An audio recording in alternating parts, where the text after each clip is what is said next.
Hi friends, আজকে তোমাদের সাথে আমি একটা ডিমের রেসিপি শেয়ার করতে চলেছি। ডিম কষা। ডিমগুলোকে দেখো আমি সিদ্ধ করে নিয়েছি, তারপর ছুলে নিয়েছি, তারপর কড়াইতে তেল দিয়ে দিয়েছি, অল্প হলুদ আর লবণ দিয়ে ডিমগুলোকে ভেজে নিলাম। আমি এখানে 6টা ডিম দিয়েছি।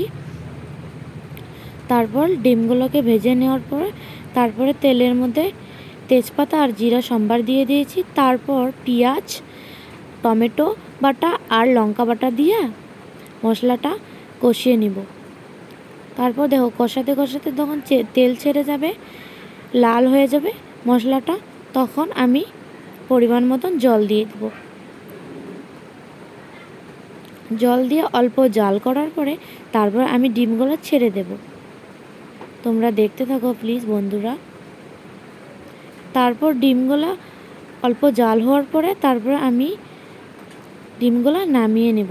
আমার রেসিপি কমপ্লিট। তোমাদের যদি ভালো লাগে প্লিজ লাইক কমেন্ট শেয়ার করে দিও।